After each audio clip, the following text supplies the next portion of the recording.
Now I'm in my 30s, I look back and I can't believe I believed all the lies in my 20s. Sometimes I wondered why I believed those things, but I can happily say that there are definitely some lessons learned. And possibly you'll be able to relate to this, and it will take you down memory lane of things that you used to do and things you do now and show you how much you've grown. So that's what episode 2 is going to be about. Talking about the beliefs that we used to have, the things that I believe about myself. So this is going to be like a real talk situation because the goal is we want to see the growth. Because sometimes we can miss out on that because we get so caught up with life that we miss what's happening. We miss the growth. We miss who you become, who you were before, and what you have become right now. Even if you may not feel like, oh, like I'm not there yet, the whole point is that we want to see progress. And so I thought we'd talk about it because I definitely had a lot of beliefs in my 20s where I've evolved from there. So grab your drink. I'm going to have a little coconut water and let's get to it. I'm going to be that friend to remind you that the things that you go through now doesn't mean that it's going to continue to be there in the future. Nor does it mean that you are behind. You're exactly where you need to be right now. Along the way, if thoughts come to mind, feel free to comment below of anything that you used to do that you have learned. God bless me. But the first one was thinking that I had to have everything figured out in my 20s. Before I was 30. There was an era, maybe like 5 to 6 years ago, where everyone was just obsessed with figuring everything out by 30, getting to a certain dollar amount by 30, and all this stuff. The part that we really failed to talk about, in your 20s, you're literally trying to figure out. Your brain hasn't even fully formed yet, and you are expecting yourself to figure out everything in your 20s. You're still trying to go through life. Literally, you turn 18, become an adult, and before you know it, you're 20. That's when you're trying to figure out things, you're doing mistakes. And then before you know it, you're 25. And that's only like 7 years. How can you figure out everything? Now that I look back, it's like I put so much pressure on myself. I'm gonna be real, I don't think I really grasped that I was not going to figure everything out until I was in my 30s. I always believed that in my 20s, I had to figure it out. I always believed that there was something wrong with me when I would do mistakes, or there was something wrong with me when I didn't know anything. I remember being 24 and I started a business at 24, guys, and I still had so much pressure, and I was like, I have to make this money and da da da da da. Not knowing that most people, I actually only figured this out later. Most people don't start businesses at 24. Most people are trying to figure things out and they're working a job, and here was I stressing myself out thinking that I was so behind at 24 because I didn't get my license till later because there was stuff financially. I was working in retail and trying to figure life out, and I always had this burden upon myself like, oh man, I started so late in life. When in fact, yes, it may feel like that because there's a lot of people who got their license at 16 because they had the support on their side, but I didn't have that. I was still young at 24. And sometimes we forget you're only a quarter of a century. It took me some time to realize that you could still go after your dreams in your 30s, in your 40s, in your 50s. There's some people who only study in their 60s until you die. You could go after your dreams as long as you're alive. There's no fixed age that you have to figure it out. Like, geez, I was just talking to a friend the other day and they were telling me how so-and-so's mother is trying to figure it out. And I remember thinking, wow, they're in their 60s trying to figure it out. That told me, even if there's some days where I haven't figured it out, I'll be okay. Everyone goes through it no matter their age. I was living under this fake reality of how I thought life should be, which wasn't really the case. It's like you need to enjoy the moment now, but take small steps, little steps. In general, take it day by day. Don't even worry about days ahead. And sometimes I have to admit, I can get caught up with that and start worrying about days on top of days. And sometimes I have to sit myself down and be like, Nikia, relax. Let's think about today and not think about 10 days from now. And then there was the other part of feeling like there was something completely wrong with you because you didn't have everything figured out by the age of 30. It's just crazy how much pressure that we put on ourselves, that now that I think back when in my 20s and I was like, dang, I put so much pressure on myself because you easily get to see, oh my gosh, you're still learning as you grow older. And you start refining. I think that's the beauty of getting older, is that you start refining your values. You start refining the beliefs you have about yourself, and you start defining the standards that you have for yourself and how you treat yourself. You actually start to be a little bit kinder because you get to see as you go through life, hey, this is a cycle. I'm gonna have some seasons where I'm good, and I'm gonna have some seasons where I'm like, God, what are we doing? And then you're gonna have some seasons where you're just down and out and you're like, I'm tired. And you cycle through those seasons over and over. So you get to a point where you're like, okay, once you get to that season, okay, we're gonna get over this kind of thing. And this leads me into my next point of thinking like things weren't going to get better. Did you guys ever have a point like that, especially when you're younger? Maybe now too, where you feel like, oh my God, is this gonna get any better? I just remember when there was days when I would work in retail. And I used to think, oh my God, is this all my life is going to be? Am I always going to be crying, working there 20 years? You know how you'll see seniors working in those jobs and they may love it, but there was times where I'd be like, God, is that going to be me? Like, I don't see how. There was times where I would even say to myself, like, I don't see how I'm gonna get out of this situation. I don't see how it's even possible to get out. When I worked at the dealership, I didn't have a car, and one of my co-workers, because they dealt with trading cars with one of the clients, so she called me and said, hey, one of the clients wants to get a new car and they're wanting to sell their old car. Would you be interested in buying it? It would have been such a great opportunity because it was one of those people who took care of their car and there was no rust, all that stuff. I was starting to work the numbers. I remember this because I was at the desk and I was just writing out the numbers, and I was like, I told her, sorry, I can't crack it. I can't do it. And I remember feeling so defeated. I just felt so worthless at that point because I was like, oh my God, like I really need a car and I can't even afford the car. And I'm like, is this really gonna be my life? Where it's like I can't afford anything. It made me feel very sad. Like I remember that feeling where I was like, man, I'm working all these hours and can't even afford a vehicle, a basic necessity. But you want to know what the beauty of life is? Before you know it, you'll look back and look, I overcame it. I think a couple years later, I ended up saving up for a car. I started my business and I was able to buy a nice used car in cash. The Nikia years ago that was sitting at that desk, feeling so defeated because she couldn't afford that car, would have never thought that there would have come a day where I'd be able to get a car that I absolutely love. Just because you may not be able to get the thing that you want now, it doesn't mean that there won't be opportunity later on. It doesn't mean that there won't be a better version of yourself later on that can actually be able to get the very thing that you want. Especially if you're growing, especially if you're choosing to keep on trucking on. Man, I remember those days I used to think that I was gonna stay in the job forever. Lord, I used to think, oh, there's nothing better. I don't know how I'm going to evolve from this. This is going to be my life. And I quickly have learned, man, looking back, I wish I could tell my younger self, listen, girl, this is not going to be forever. It's just a season. But it's crazy because in the moment, when you're just looking at your circumstances, you're thinking to yourself, how am I going to get ahead? How am I going to get something better? How am I going to be comfortable? How am I going to be financially stable, making proper money? Listen, I'm here to give some encouragement to you, especially if you feel like you're stuck in your job, you feel like, oh, nothing's evolving, you feel like you don't know what to do next. I'm here to tell you that God can do some awesome things. One day you can be in a job where you're like, man, I want something else, and you're having a hard time transitioning.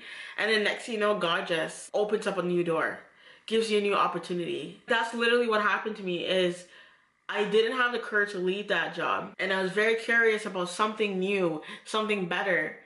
And next thing you know, the manager comes in, lets me go, lays me off. And then before you know it, all of a sudden I come across this opportunity to open up an Amazon storefront. And then the rest is history. A completely new door is open, which I never would have thought that would have happened. But you never know. You have to stay open. Keep on dreaming. Don't stop.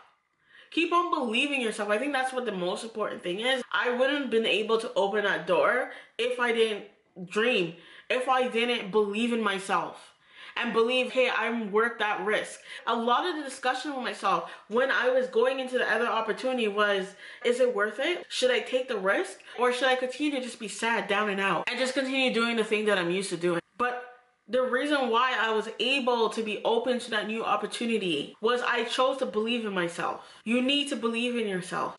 Woo! This one's a good one. Now that I'm reading these stuff, different things that I went through, now that I'm reading these stuff, like different things I went through in my 20s, I'm like, dang, man, I was so delusional. I wouldn't have said that before, but I was very delusional. I was saying, oh, I was gonna be feeling lonely forever, and I was always going to feel crappy. Like, literally. And what I thought was interesting is it's amazing how God can just direct your steps, or one day you just get an idea, a voice that just tells you, hey, just try this or do something different, and then your life changes. I remember the moment I got let go of another job, and yeah, getting let go of jobs, and this was years down the line, and I remember feeling so depressed because when you get let go of a job, it's like you feel like, okay, am I even worth it? Like, I need to pay bills, like all this stuff. Now, I was speaking to my therapist and I just said, you know what, I've been wanting to go to Mexico and I'm tired of not going. Little did I know that was going to be the change I needed, the change of trajectory of my mood, how I was feeling, my social life, relationships, everything, how I felt about myself, the person that you're seeing today. And I simply just went and I took the risk, right? I'm always taking risks. That's one thing I want to tell you is don't be afraid to take risks. Even if you're a person where you're like, I don't take a lot of risks here. Even if it's a little bit of a risk, you'd be surprised of the things that you discover. Risk can be a beautiful thing. It could be like a hard thing. I'm not gonna lie and tell you, oh, it's always easy, because sometimes you don't see the fruit from it. But risk can be something that when you take the risk, it could be a good risk. And yeah, so I went to Mexico. It was because of Mexico I was able to make friends and not be lonely. I will never forget the day where all of a sudden I was doing my thing in Mexico and I stopped myself and I was like, wait, why am I feeling lonely? I don't have that feeling, because I was so used to having that feeling of loneliness. And I remember stopping myself. I'm like, what's different? I don't have that loneliness feeling. And it was because of that change. Changing your environment is so powerful. We underestimate changing our environment. We think, oh, because we're in the same environment over and over, that nothing could possibly change if you just make a shift. But sometimes just changing the environment and getting yourself to be outside the bubble will just open your eyes. And it doesn't have to be traveling across the world. It could be just simply like getting out of that. Wherever your comfort zone is, go somewhere else where it's not your comfort zone, basically. I look back and I can't believe I always thought that, like, oh, I'd be lonely forever, not knowing that there'll come a time where I'll figure it out. Little Nakia would figure it out. I had to get married by 25, have kids, everything by that age. And the little dreams I had, when I look back now, I'm like, geez, that was so small. I didn't even dream beyond that. That was just crazy to me. And I'm so thankful that God had different plans. He had a dream beyond that. I don't even think I would be doing this because I didn't even have any type of dream to inspire other people. My only goal was I'll get married and have kids, that's it. When I look at it now, I'm like, dude, that's so small. And nothing's wrong if you just want that, but to me, that's only a little bit of your life. It's only a little bit of the life that God gives you. Like, he doesn't stop there. He built you with so much potential. He has a book about you that he's written for you to be successful. And I just don't think that's the only thing that he was there to give you. It's so much more. I'm forever grateful that like he changed my mindset about that. I just think we put so much pressure on ourselves when it comes to children, finding someone, because we're like, well, we have a time clock. You know, men have a time clock too. There's actually a lot of risk for men to have children after 35. No one talks about it because, you know what, society is just built to attack women. And yes, you'll see men have children like older, but you also see women have children older as well. So it is a thing, like, but no one talks about that, right? They don't really talk about that. We always talk about the woman. All this pressure on us. It's just crazy. But I'm glad that my mind has now expanded beyond that. Like, I'm glad that I've discovered that there's more to life than just kids and family. There's more to life than just having kids and finding a man. There's more goals than just that. It goes above and beyond. I spent so much time in my 20s telling myself I was old. That's crazy. I was, speaking of this, having a conversation with a guy friend. I remember he used to always look at me and say, Nikita, how come you don't have any wrinkles on your forehead? And I used to be like, what is wrong with you? Why you keep on asking me that? And I used to be like, dude, I'm 25. I shouldn't have any wrinkles. And he used to say, you know, people do have wrinkles, da da da, at your age. And I think he was just so, what's that word? He was so intrigued by this. And I think once I learned that people can get wrinkles younger, which, by the way, I'm not against wrinkles. I'm one of those people that will embrace it, okay? I think it gave me a new perspective as well, like later down the line, where I was like, huh, I'm not that old. And I remember during that time, I spent so much time saying, oh, I'm old, I'm old. And I remember he's always telling me, he's like, Nikita, you're not old. And he's like, in fact, you have really good skin. Like, he used to always say that. These really nice things. I think it gave me a new perspective. It wasn't because of him though, but it gave me something to think about, because it took me years down the line to understand that, okay, I'm not old just because I'm like past 25. I'm not old. Let me know if you've went through that. I used to be pressuring myself and stressing myself out, because I'll be like, oh my God, Lord, in a year or in 5 months, I'm gonna be this age. It was just crazy. Like now I'm in my 30s, I can just relax and sit back a bit and not worry about those things, because you're still you as you get older. I think the best thing I ever did was start creating boundaries around dating. And it took me a while. Like, I think it was more towards my late 20s where I figured this out, where I used to have guys like trying to come to my house. I didn't like it. Like, they were always pressuring themselves to come to my house. Or if you're going on a date, you know how they are. You go on 1-2 dates and they're like begging you to come in your house, and you're like, dude, what's wrong with you? I think this is what changed it for me, where I went on a date with a guy, and then when he wanted to do a second date, he only wanted to come to my house because he knew I lived alone. I think that was the first time where I told him, no, I'm not doing it. And he's like, just let me come. I'm like, no, we can go outside somewhere. And he kept on pressuring, and I just stuck with it. I think I just got tired of people pleasing. And I was like, no, you're not coming here. No one's stepping foot in here. And after that, he retracted. And I remember thinking, man, that's all you have to do? And they'll leave you alone once they find out they can't come to your house? It's a powerful thing, man. Once you start to pay attention to the things you don't like, or the things that bother you, and then all of a sudden you decide to stop doing it. All of a sudden you start to tell people no. Powerful. It was very life-changing for me. It taught me I don't have to say yes if I don't agree with it, if I'm not cool with it. I had to really learn that people weren't meant to stay in your life forever. I was unfortunately traumatized because when I was about 14, I had a mentor at church, and then she got married. Like, she got engaged, got married. We lost that connection. And I remember I was so hurt by it, because I was like, man, I was so close to her, like stuff like that. And then all of a sudden she got married, and then she went away because she was older. And I remember thinking to myself, I don't want to get close to people anymore, because as soon as they get to a different milestone, it's like they leave, they disappear. And I did end up reconnecting her later down the line, and it was perfectly fine because we're more mature. But I got to see later on that there's just some relationships that are not meant to be forever. They're meant to be a season. There's some relationships that it's there to get you by for where you are now, or God will allow it, where he'll put those people in your life specifically for a reason, and then he'll take them out, because then there's a new chapter. And this can be hard for people who get like really attached, or they don't make a lot of new relationships, like friendships. This is something that I had to like really work through over the years, and just be okay with relationships not lasting long, and just reminding myself that it has nothing to do with me. There's nothing wrong with me. It's just where they are in their journey. Once I accepted that, things got easier. There's just no pressure in putting extra energy in a relationship that was just not meant to be forever. What I liked about it is that once you accept it, there's not this pressure of, oh my God, I need to keep this friendship, I need to hold it up, I have to do what it takes. You getting in your mind saying, what's wrong with me? What do I need to change? Like, that can be so exhausting. God forgive me, but I don't have to beg for a guy. Oh my gosh. This is an embarrassment right now, but I'll share it with you guys. Listen, I've had a few guys when I was younger where I would beg them. Like, there was one guy, can you believe this? Where I think like we stopped talking, and I knew what time he finished after work, and then I waited by the bus stop until he came and said, hey, let's talk again. We ended up reconciling. He like took me back. And I remember thinking, now that I think about it, I'm like, dang, jeez, you were so insecure and didn't know your value to be doing this. And It's just so been freeing to be able to decenter men and not feel like, oh my god, I need to put them on a pedestal. I have to be this way and act a certain way to get someone. It's just so freeing to be released from that and not feel like I need to beg. Just understanding, listen, if it doesn't work out, you're not right for each other, because the right guy who likes you will pursue.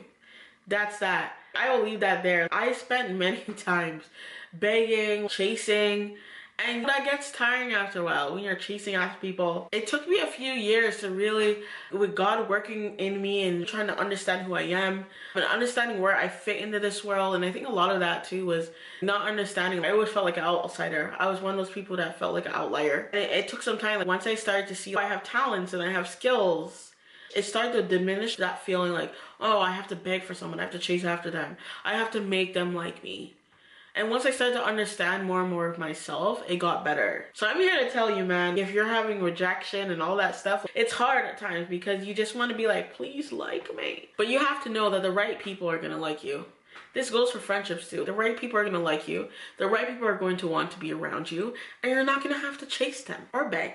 A closed door can be one of the best things that happens to you. In the moment, it can feel like the worst thing that has happened to you. Closed doors can be... it means that there's a new story happening. There's a new chapter being written. There's a new paragraph being written. There's a new word being written right next to the previous word that was just used. Every time I've had a door close, there was something new that happened. Whether that was like getting a new job, right? Depending on where it was.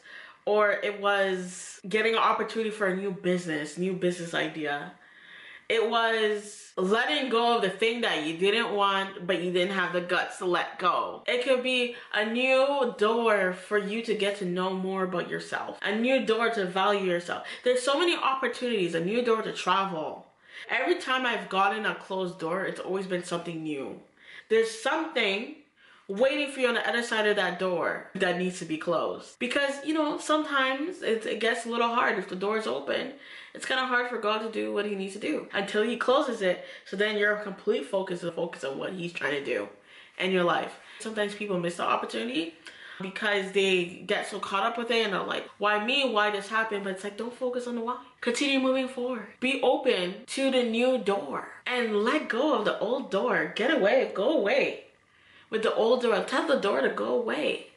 The door's closed, it's done. I can imagine, like, if I kept on reminiscing about the job that let me go, I probably wouldn't have been open to the opportunity. Like, the day I got laid off, I remember the next day I was back up and running and I was like, let's go. I'm ready for something new. This is my opportunity. Like, that's the mindset I had. And I think everyone should have that mindset. Like, when a door closed, be like, let's go. Even though I don't see it now, there's something about to happen. There's something that is about to open right now that I've been wanting to be open. Speak that into your life. Another thing I believed in my 20s was that I had to endure the pain and the toxicity in order to keep on getting by in life. Now I'm older, that ain't true. And now that I look back, it's like I wish I had got out. And I remember that feeling because I was working at H&M for over 10 years. And that place was just toxic.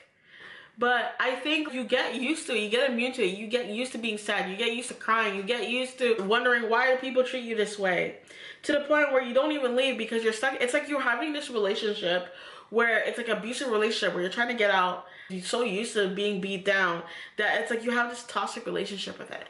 And it was only until from that job to the dealership where I remember when I started a new job, I was like, wow, this is what it feels like to not be in a toxic place.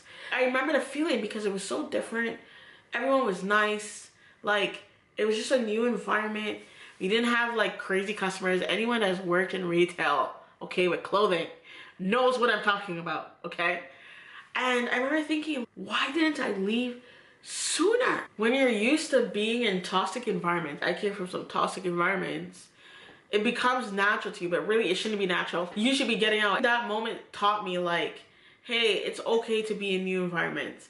It's okay to try something new if it's not working. You do not have to stay in it if you don't like it. You're not forced. You're not stuck.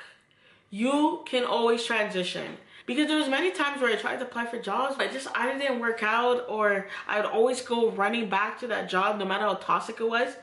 And I think it just, once I transitioned from that, it just taught me like, Because all of a sudden my life is more peaceful. Man, you don't have to stay in it. If you're in a situation right now where it's just toxic and it's just stressing you out and it's bringing you down, I'm here to tell you, you don't have to stay in it.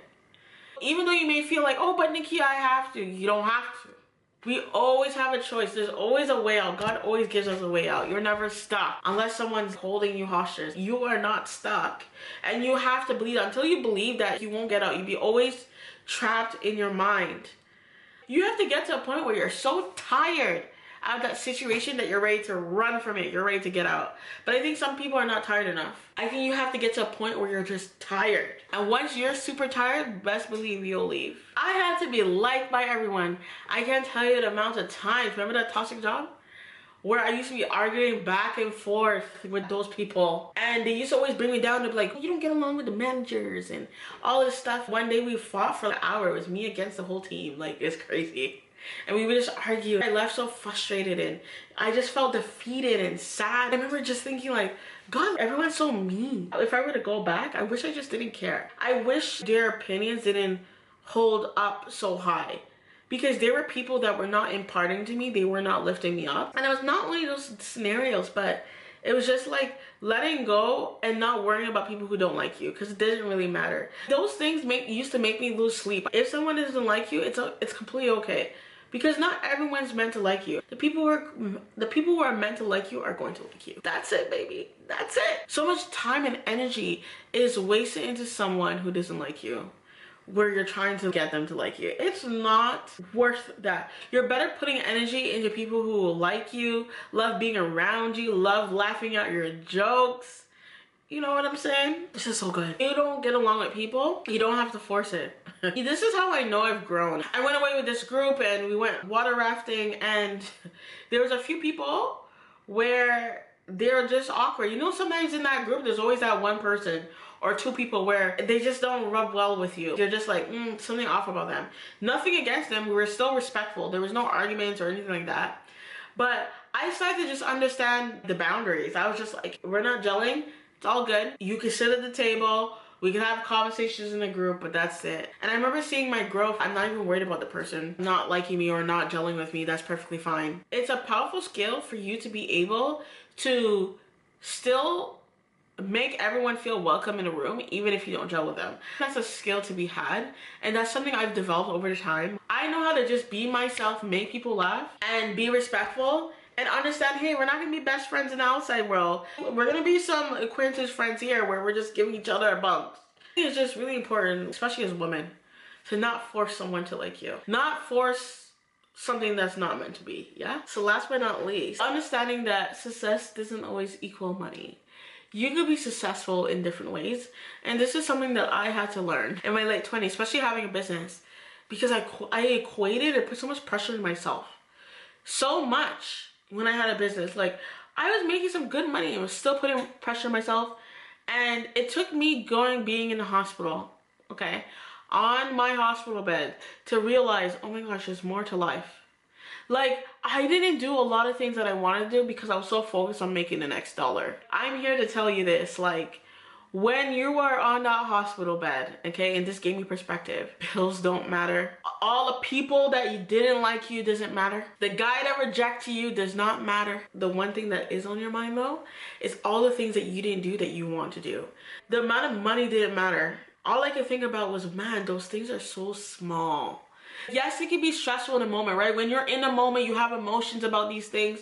But when you're on a hospital bed, and this is how you have to think about it, it's not worth it to beat yourself down if you're not in a certain place or you don't have a certain amount of money that you want, because those things really don't matter. What matters is what are the things that you're wanting to do, that you're doing, or you're working on trying to get to doing, other than just making money. Because when you're on that hospital bed, trust me, the last thing you're worrying about is a bill that you didn't pay. You're not thinking about that. And that really changed perspective for me. I think once I got out the hospital, I actually closed that business because I was thinking about it for months and months, and I just kept on doing it because everyone was telling me, oh, yeah, why are you stopping? You should continue doing it. Da, da, da, da, da. And once I got out of the hospital, I was like, no, it's time now. I need to do things for me. And yes, it was a little hard transitioning, as we all know. But it was so worth it. Because what is life if it's just sucking you dry, you're not happy in it, and you're just doing things because it's approved by society? But here's the thing, like, no one's there in the closed doors with you. No one's there when you're having those thoughts where you're like, I just want to make a shift. I want to make a change. Like, no one's there in those moments, baby. Learn to enjoy the process. Be in the moment.